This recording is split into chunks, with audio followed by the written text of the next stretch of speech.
నమస్తే, welcome to political voice Vennela news TV special ఇంటర్వ్యూకు స్వాగతం.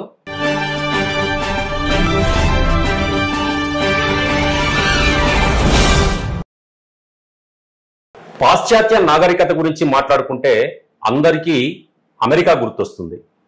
అదే ఒక ఆధునిక సాంకేతిక పరిజ్ఞానం గురించి మాట్లాడుకుంటే అందరికీ గుర్తొచ్చేది జపాన్. అదే ఒక నైతిక విలువలకు సంబంధించి, ఒక మోరల్ ఎడ్యుకేషన్కి సంబంధించి, మోరల్ ఎథిక్స్కి సంబంధించిన విద్యా విధానాన్ని కానీ లేదా ఆ జీవన విధానాన్ని గురించి మాట్లాడుకుంటే ఖచ్చితంగా ప్రపంచం అంతా భారతదేశం వైపు చూస్తుంది. ఇది భారతదేశం యొక్క విశిష్టత. మరి ఇలాంటి పరిస్థితుల్లో బీజేవైఎం యూత్ ప్రెసిడెంట్గా, అనంతపురం జిల్లా యూత్ ప్రెసిడెంట్గా ఉంటూ అనేక సామాజిక సేవా కార్యక్రమాలు, విద్యా రాజకీయ రంగాల్లో తనకంటూ ఒక ప్రత్యేకమైన గుర్తింపును సంపాదించుకొని అతి చిన్న వయసులోనే భారత ప్రధాని నరేంద్ర మోదీ గారి స్ఫూర్తితో ముందుకు పోతున్నటువంటి ఈరోజు మన ముందున్నటువంటి గెస్ట్ శ్రీ మంజులా వెంకటేష్ గారు మన ముందున్నారు. వారితో మాట్లాడే ప్రయత్నం చేద్దాం. మంజులా వెంకటేష్ గారి గురించి బ్రీఫ్ గా రెండు మాటలు చెప్పాలంటే, అతి చిన్న స్థాయి నుంచి, అంటే జీరో స్థాయి నుంచి ఈరోజు ఒక ఎథిక్స్ తో కూడినటువంటి పాఠశాలను నిర్వహించే స్థాయికి, అట్లాగే యువతను ఒక మార్గదర్శకం చేసేటటువంటి ఒక బీజేవైఎం డిస్ట్రిక్ట్ ప్రెసిడెంట్ స్థాయికి ఎదగడం వెనుక ఆయన చాలా కృషి చేస్తున్నారు. అన్నిటికన్నా మించి భవిష్యత్తులో ఒక గొప్ప పౌరులను తయారు చేయాలా అనే ఉద్దేశంతో ఈ భారత్ పబ్లిక్ స్కూల్ అనే దాన్ని కొనకొండ్ల, గుంతకల్లుకు సమీపంలో ఉన్నటువంటి కొలంకొండ్ల అనే గ్రామంలో, చిన్న గ్రామంలో ఆయన ప్రారంభించారు. మరి వారితో మాట్లాడే ప్రయత్నం చేద్దాం. అన్న నమస్తే. చాలా సంతోషం మిమ్మల్ని కలవడం. ఈరోజు ఈ పాఠశాల ప్రాంగణం అంతా చూశాక మీ లైఫ్ స్టైల్ అంతా విన్న తర్వాత ఒక ఇన్స్పిరేషన్ గా కనిపిస్తోంది. అందుకు వెన్నెలా న్యూస్ టీవీ తరఫున ముందుగా మీకు అభినందనలు తెలియజేస్తున్నాం. Thank you. ఈ బీజేవైఎం అంటేనే ఒక ఇన్స్పిరేషన్ యూత్ అందరికి కూడా. భారతీయ జనతా పార్టీ యువ మోర్చా మీరు డిస్ట్రిక్ట్ ప్రెసిడెంట్ గా ఉన్నారు అనంతపురం జిల్లా. మొదట మీ పరిచయం, మీ కుటుంబ నేపథ్యము, తర్వాత నాన్నగారు, అమ్మగారు, తర్వాత మీ ఫ్యామిలీ విశేషాలు మొదట చెప్పు, తర్వాత మాట్లాడు. వెన్నెల టీవీ ప్రేక్షకులందరికీ కూడా నమస్కారం. నా పేరు మంజులా వెంకటేష్. మా నాన్నగారు భవన నిర్మాణ కార్మికుడు. చిన్న కుటుంబం నుంచి వచ్చాను. మా అమ్మగారి పేరు లక్ష్మీదేవి. నాకు ఒక తమ్ముడు, ఒక చెల్లెలు. తమ్ముడు 2019లో రన్నింగ్ ట్రైన్ దిగుతూ మరణించారు. చెల్లెలు ఇక్కడే గుంతకల్లోనే ఉంటారు. మా బామ్మడిది వచ్చేసి శ్రీరామ్ ఫైనాన్స్ లో ఉద్యోగం చేస్తుంది. ఓకే. తర్వాత ఈ బీజేవైఎం రాష్ట్ర జిల్లా స్థాయి పదవికి మీరు ఎంపిక అయిన రోజు, అంటే మీరు రాజకీయంగా మీకు ఎలాంటి లక్ష్యాలు ఉండేవి? మొదట ఎప్పుడు మీరు ఈ రంగంలో ప్రవేశించారు? యాక్చువల్గా ప్రపంచంలోనే 18 కోట్ల సభ్యత్వం కలిగిన అతిపెద్ద రాజకీయ పార్టీకి వెన్నెముక అయినటువంటి భారతీయ జనతా యువ మోర్చా జిల్లా అధ్యక్షుడు గా నేను ఆ రోజు అనౌన్స్ అయిన తర్వాత చాలా సంతోషంగా ఫీల్ అయినాను. ఎందుకంటే ఏ రాజకీయ పార్టీలో కూడా ఇటు సామాన్య కుటుంబాల నుంచి వచ్చిన వాళ్ళకి అవకాశాలు ఉండవు. కేవలం అది భారతీయ జనతా పార్టీలోనే సాధ్యం అని చెప్పి నాలాంటి వాళ్ళు గర్వంగా చెప్పుకోవచ్చు. నేను 2004లో విశ్వ హిందూ పరిషత్ అనే ఒక సంస్థలో బజరంగ్ దళ్ అనే ఒక యువజన విభాగంలో ఒక నగర స్థాయి కార్యకర్తగా ప్రారంభమై 2019 వరకు స్టేట్ కో-కన్వీనర్, ఆంధ్రప్రదేశ్ స్టేట్ కో-కన్వీనర్గా పనిచేసి, అంటే అనంతపురం విభాగు, రాయలసీమ జోనల్ ఇవన్నీ కూడా పనిచేసి నేను 2020లో రాజకీయాల్లోకి రావడం జరిగింది. వచ్చిన వెంటనే నాకు భారతీయ జనతా పార్టీ అధ్యక్షుడి కంటే ముందు ప్రధాన కార్యదర్శిగా నేను ఒక టెన్యూర్ పనిచేశాను.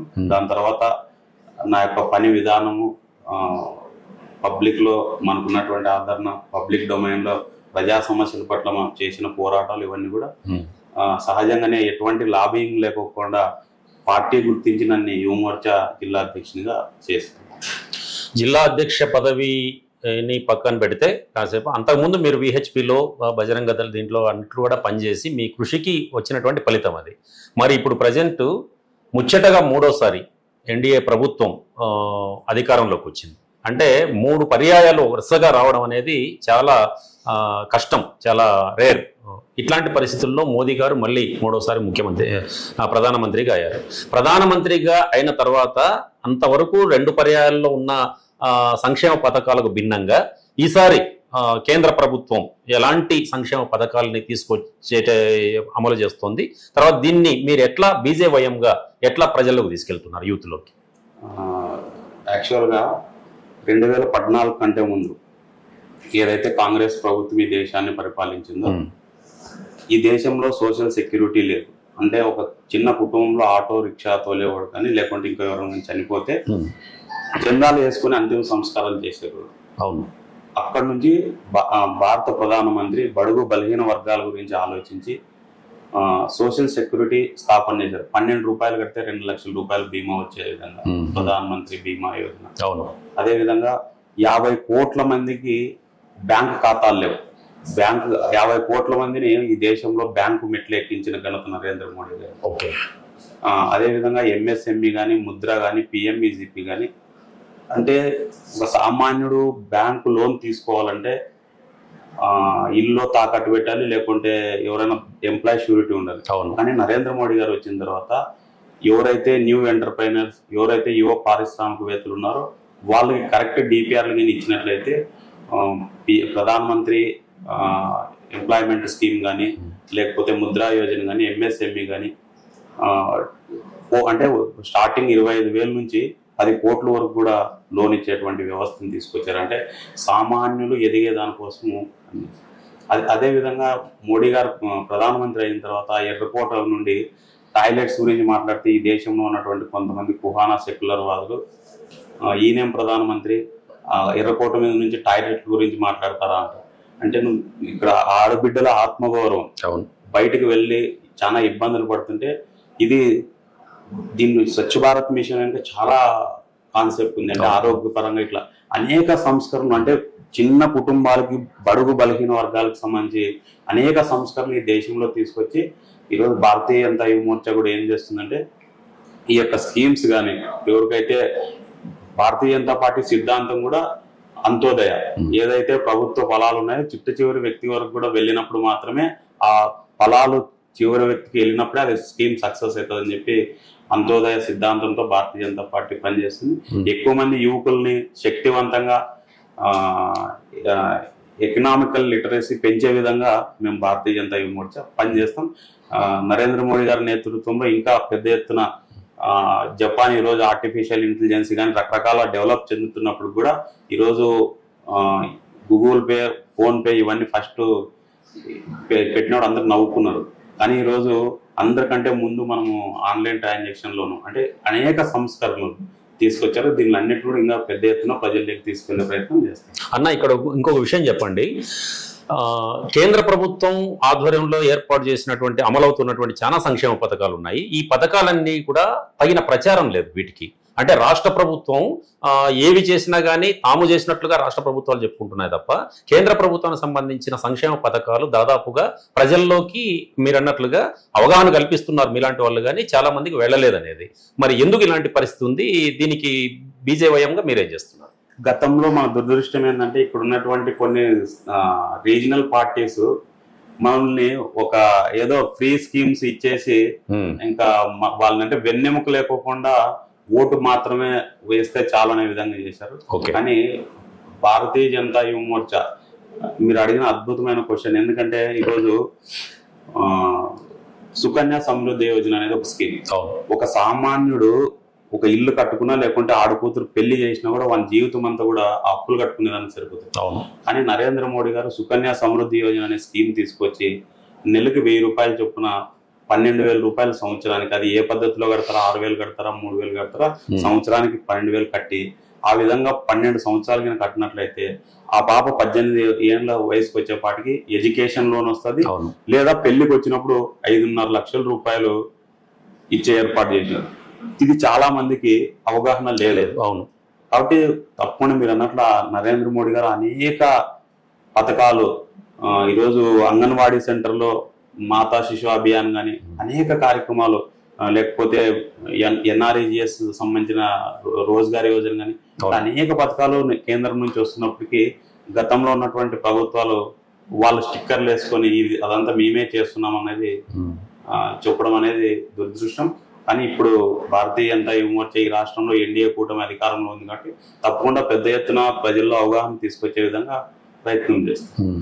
భారతీయ జనతా పార్టీ ఒక భారతీయ సంస్కృతి పరిరక్షణను ఒక లక్ష్యంగా పెట్టుకుంది.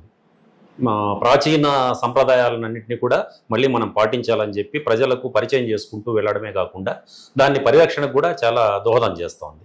మరి బీజేవైఎం ఆధ్వర్యంలో మీరు యూత్కు హిందూ ధర్మ పరిరక్షణకు సంబంధించి కానీ ఎలాంటి కార్యక్రమాలు, అవగాహన కార్యక్రమాలు ఎలాంటివి నిర్వహిస్తున్నారు?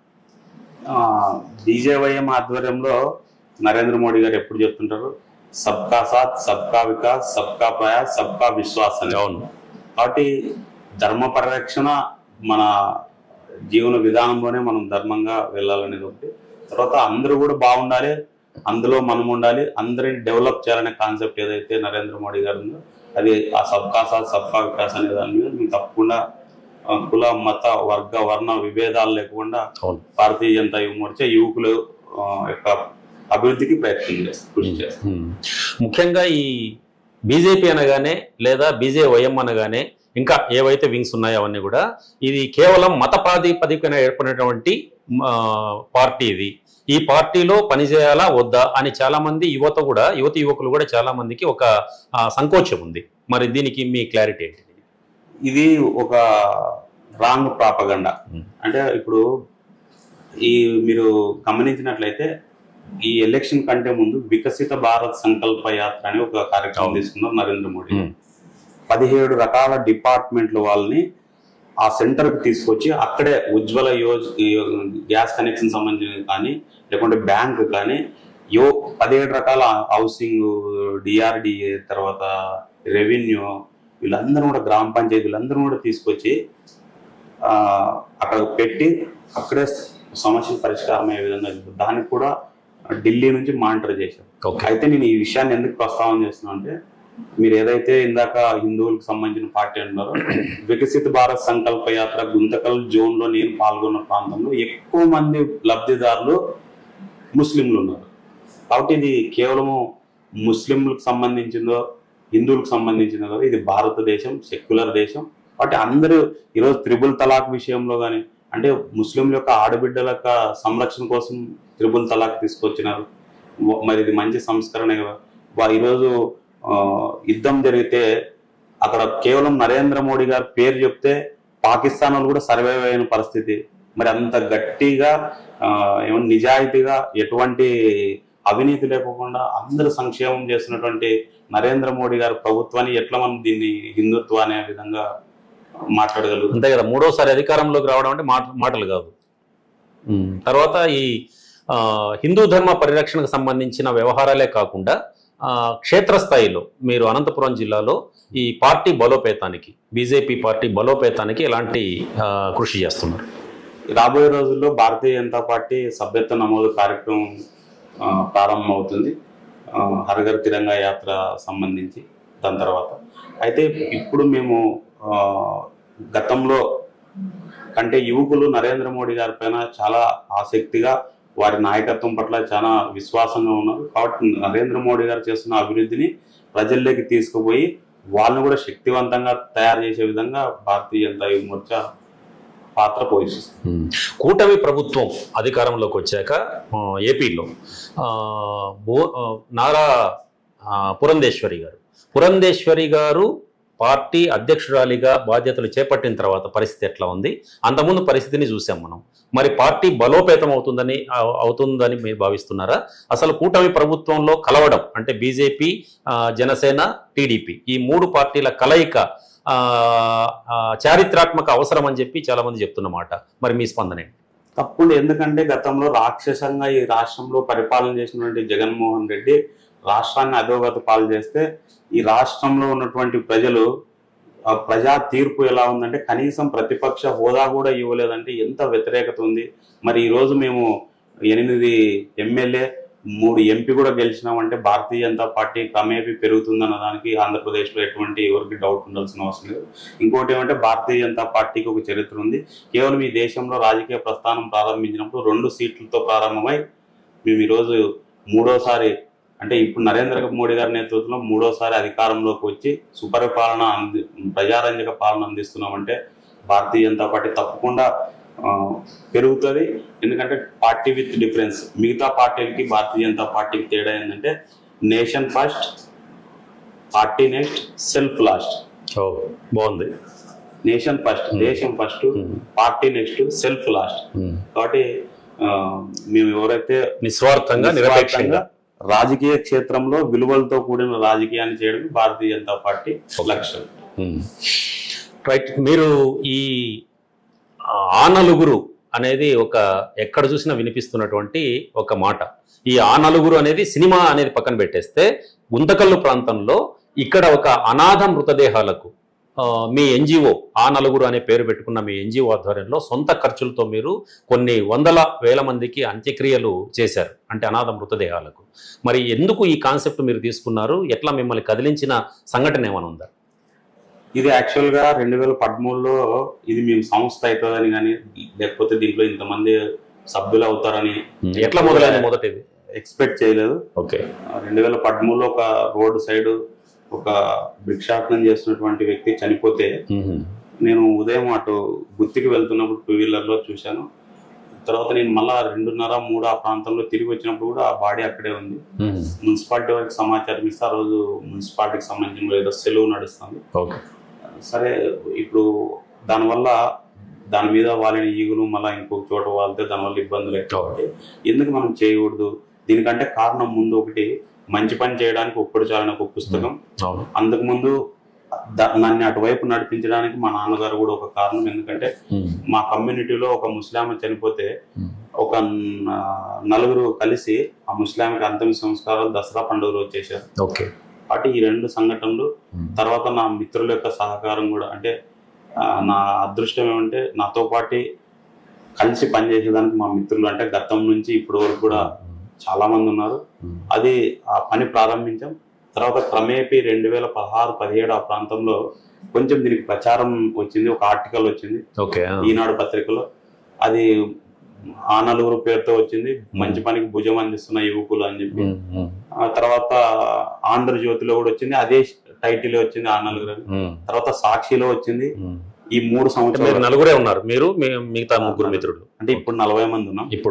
అప్పుడు నలుగురు మాకు అనిపించింది ఇదే పేరుని ఎందుకు మేము రిజిస్టర్ చేసుకోకూడదు అని చెప్పి దాన్ని సొసైటీగా రిజిస్టర్ చేసి ఆ నలుగురు సేవా సంఘం. అప్పటికి సినిమా వచ్చిందా? ఆ నలుగురు వచ్చింది. దాంతో కూడా ఇంకా బాగా పాపులర్ అయింది.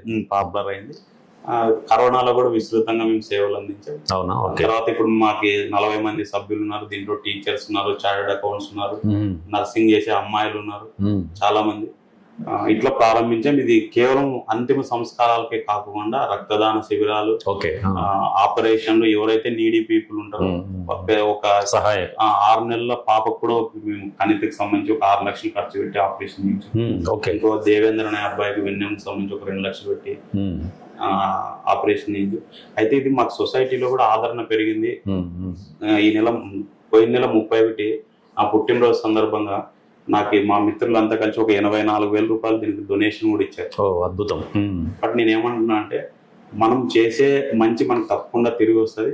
అయితే మన మాట కానీ మనం చేసే పని సమాజానికి ఉపయోగపడే విధంగా ఉండాలని నా కోరిక. ఓకే, చాలా మంచి కాన్సెప్ట్. ఆ నలుగురు పేరు వినగానే ఏదో తెలియనటువంటి ఒక మానవీయ కోణం స్పృశించినట్లుగా ఉంటుంది అసలు మనకి. మరి ఇలాంటి సర్వీసే కాకుండా ఇంకా మీరు విద్యారంగంలో కూడా వచ్చారు.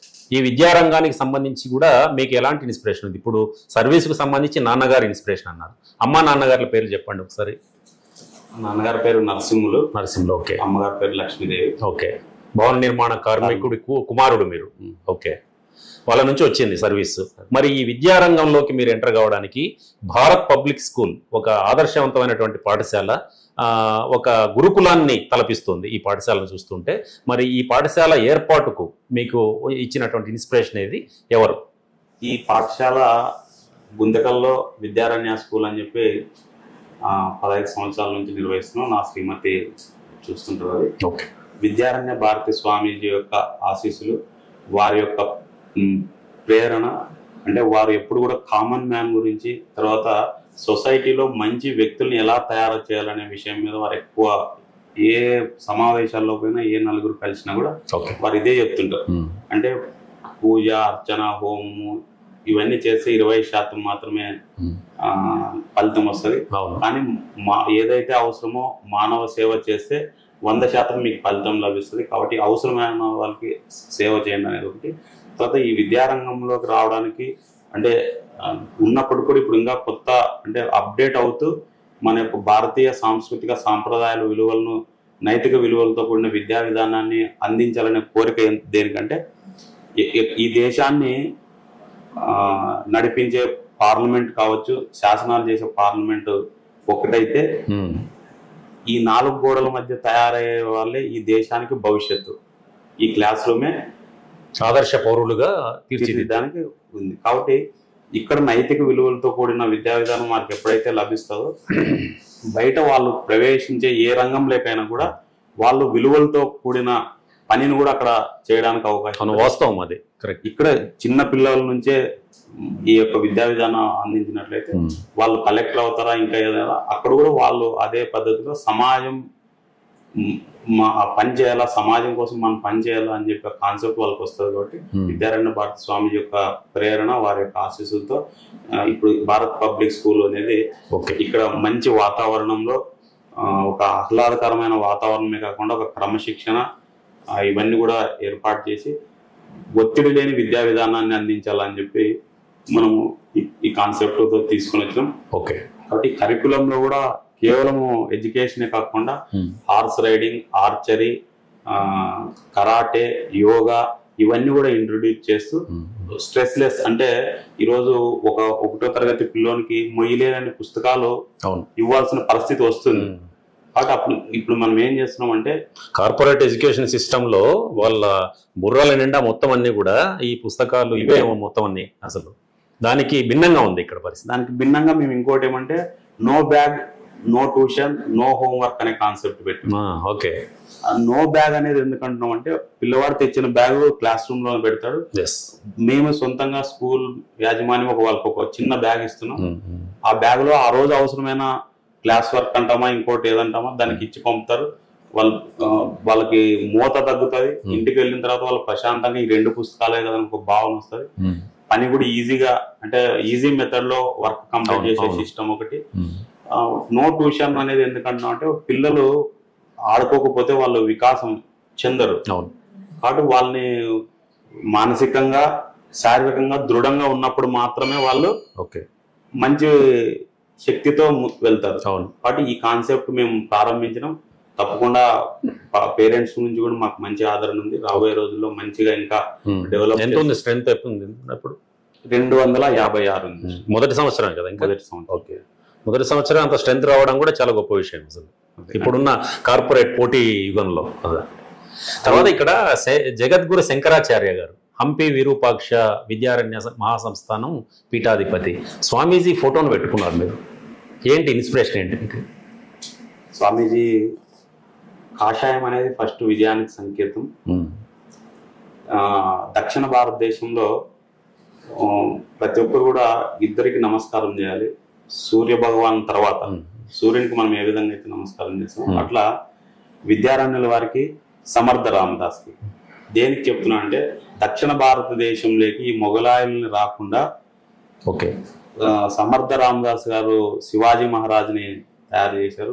విద్యారణ్యుల వారు హరిహర రాయల్ బుక్ రాయలతో విజయనగర సామ్రాజ్యాన్ని స్థాపించి నిజంగా మనం ఈరోజు ప్రశాంతంగా ఉన్నాము అంటే అంటే మొఘలాయలు వీళ్ళ యొక్క దాడులు లేకుండా ఉన్నామంటే వారు కారణం. అటు వారు ఉండడం బట్టే మనం ఇట్టున్నాం. కాబట్టి తప్పకుండా నా ఆఫీస్లో అయినా ఇంట్లో అయినా ఎక్కడైనా కూడా స్వామీజీ ఫోటో తప్పకుండా ఉంటుంది. అంటే ఈ ఎడ్యుకేషన్ ఇన్స్టిట్యూట్ కి స్వామి చెప్పిన ప్రయోజనం ఏమన్నా ఉందా బోధనలకు సంబంధించి ఏదన్నా?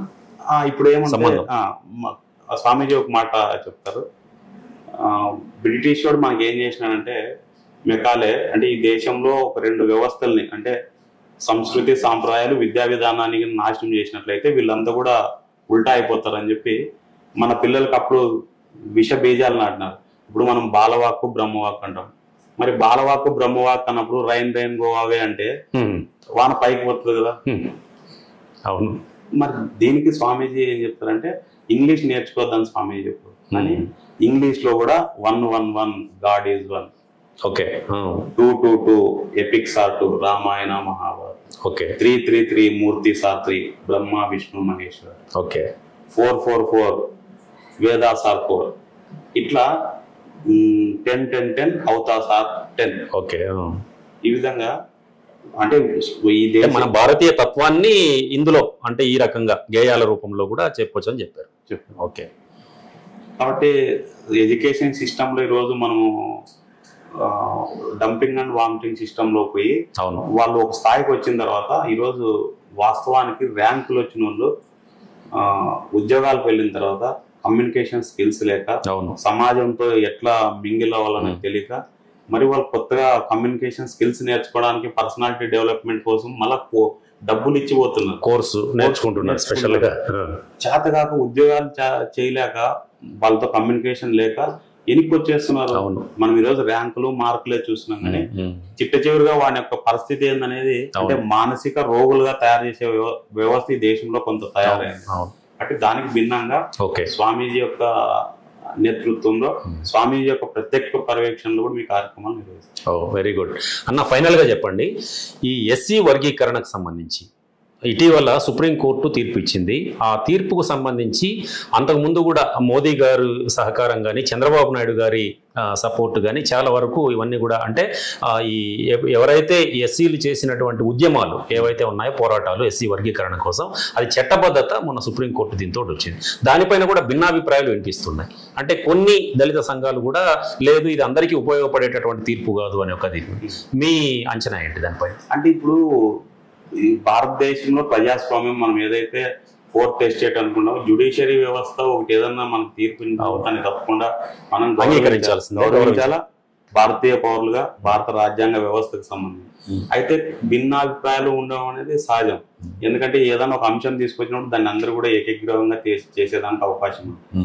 ఎందుకు ఉండదు అంటే ఈరోజు సిటిజన్షిప్ అమెండ్మెంట్ యాక్ట్ కానీ, సిటిజన్షిప్ అమెండ్మెంట్ యాక్ట్ మీద ఈ దేశంలో పౌరులకి అభద్రతాభావం కల్పించే కొన్ని పార్టీలు, అంటే నేను ఎగ్జాంపుల్ గా ఎందుకు చెప్తున్నా అంటే అస్సాంలో అస్సాం గణ పరిషత్ అనే ఒక విద్యార్థి ఉద్యమం అక్రమ, అంటే ఎవరైతే భూమిపుత్రులు ఉన్నారో వారు కాకుండా వేరే వాళ్ళు వచ్చి ఇక్కడ ఇది చేస్తున్నారని చెప్పి అక్కడ ప్రారంభమైంది. అటు దాని సిటిజన్షిప్ అమెండ్మెంట్ యాక్ట్ అనేది ఏంటంటే వేరే దేశం నుంచి వస్తే మన దేశంలో భద్రతకు సంబంధించిన విఘాతం కలుగుతుంది కాబట్టి దాని మీద సిటిజన్షిప్ అమెండ్మెంట్ యాక్ట్ తెచ్చినారు. మరి దీన్ని అప్పుడు ఏం చేసినారు, ముస్లింలందరూ ఈ దేశం నుంచి పంపించేస్తారు, ముస్లింస్ కోసం ప్రత్యేకంగా జైళ్లు కడుతున్నారు, ఈ దేశంలో ముస్లింస్ ఉండరు అనేది తెచ్చినారు. అంటే ప్రతిది కూడా భూతద్దంలో పెట్టి ఒక నెగిటివ్ కోణంలో చూపించడానికి ఒక బ్యాచ్, అంటే కమ్యూనిస్ట్ బ్యాచ్ అంటారా ఇంకేమంటారో తెలియదు కానీ ప్రతి దాంట్లో కూడా లోపాలను వెతికేవాళ్ళు, అంటే వాళ్ళకి ఏం చేత కాదు చేసే వాళ్ళని విమర్శిస్తుంది. కాబట్టి దీన్ని మనం పెద్దగా పరిగణలోకి తీసుకోకూడదు అని చెప్పి నేను అనుకున్న. తర్వాత ఒక సిద్ధాంతం కోసం మందకృష్ణ మాదిక్ గారు ఒక 3 దశాబ్దాల కాలంగా ఎటువంటి ప్రలోభాలకి లోను కాకుండా, లేకుంటే ఏది ఆశించకుండా వాళ్ళ యొక్క స్టాండ్ ఏదైతే ఉందో మా లాంటి యూత్ కి మందకృష్ణ మాదిక్ గారు ఆదర్శం. అంతే కదా.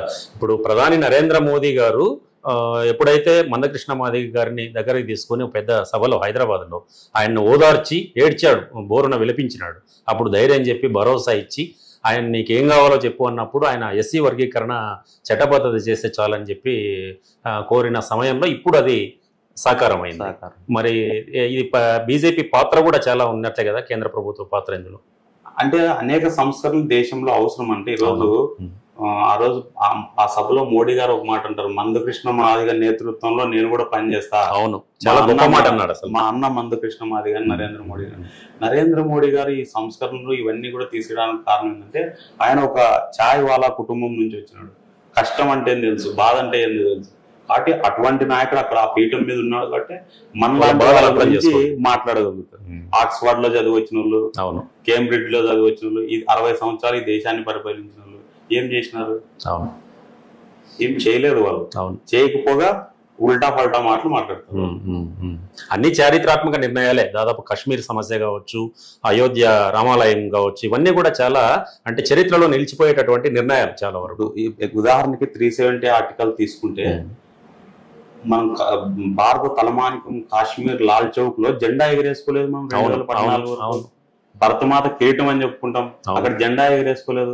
మన నరేంద్ర మోడీ గారు వచ్చిన తర్వాత ఈ దేశంలో ఒక చీమ కూడా చనిపోకుండా దాన్ని అంత నీట్ గా 370 ఆర్టికల్లో అమెండ్మెంట్ తెచ్చి ఈ రోజు గతంలో అక్కడికి పోతే ఆ భారతీయగా అని చెప్పేవాళ్ళు ఈ రోజు భారతదేశం మాది, భారత తలమానికంలో మనం జెండా ఎగరేసుకున్నాం. ఎంత దుర్మార్గమైన చట్టం అంటే అది పాకిస్తాన్ వాడు వచ్చి ఇక్కడ పెళ్లి చేసుకోవచ్చు, వాడొచ్చి మన భూమి కొనొచ్చు. కానీ కాశ్మీర్ లో ఇక్కడ ఆంధ్ర వాడు కానీ కర్ణాటక వాడు కానీ భూమి కొనేకి లేదు. అవును. అంటే ఈ దేశంలో దుర్మార్గం. అసలు ఈ దేశంలో 2 చట్టాలు ఉండకూడదని శ్యామప్రకాష్ ముఖర్జీ ఏదైతే పోరాటం చేశారో ఆ కళ సాకారమైంది. ఈ భారతదేశమే దో విధాన్ దో నిషాన్ నై చలేగా అని ఏదైతే ఆయన చెప్పాడో అది నరేంద్ర మోడీ గారు చేశారు. అదేవిధంగా రామజన్మభూమి ఉద్యమం, దేశ రాజకీయం అంతా రామజన్మభూమి తిరిగేది. అటువంటిది ఒక్క చిన్న ఇష్యూ కూడా లేకుండా దాన్ని ఈరోజు ఏదైతే రాముడు ఆదర్శం, మనకి 14 సద్గుణాలు కలిగిన రాముడు ఈ దేశానికే కాదు ఈ ప్రపంచానికే ఆదర్శం అని చెప్పుకున్న బాలరాముని యొక్క మందిరం సాకారం ఏంటంటే ఒక పటిష్టమైన నాయకత్వం, ఎటువంటి ఎవరికి ఇబ్బందులు కలిగించుకోకుండా అవన్నీ కూడా సాకారం చేసినటువంటి గొప్ప నాయకుడు నరేంద్ర మోడీ గారు. అటు వారి నేతృత్వంలో దేశం ఇంకా ముందుకెళ్లాలని చెప్పి కోరుకుంటున్నాను. ఇది మంజులా వెంకటేష్ గారితో ఈరోజు స్పెషల్ ఇంటర్వ్యూ. ఈ ఇంటర్వ్యూలో చాలా విషయాలని ఇప్పుడు మనం మంజులా వెంకటేష్ గారి వద్ద ఉన్నాం. ఆయన చెప్పినటువంటి విషయాలన్నీ కూడా విన్న తర్వాత చాలా వరకు ఇటు విద్యా విధానంలో కానీ అటు రాజకీయ విధానాల్లో కానీ కేంద్ర ప్రభుత్వం అమలు చేస్తున్నటువంటి సంక్షేమ పథకాల విషయంలో కానీ చాలా విషయాలని ఏది వాస్తవం ఏది అవాస్తవం అనేటటువంటి విషయాలు చాలా విషయాల్ని మనతో పంచుకున్నారు. అన్న చాలా సంతోషం, మీరు మాకు ఇంత టైం కేటాయించి ఈ ఎడ్యుకేషన్ సంబంధించి తర్వాత భారత్ పబ్లిక్ స్కూల్ సంబంధించి మీ సేవా కార్యక్రమాల గురించి మాకు చాలా విషయాలు మా వెన్నెల న్యూస్ టీవీ ప్రేక్షకులకు మీరు వివరించారు.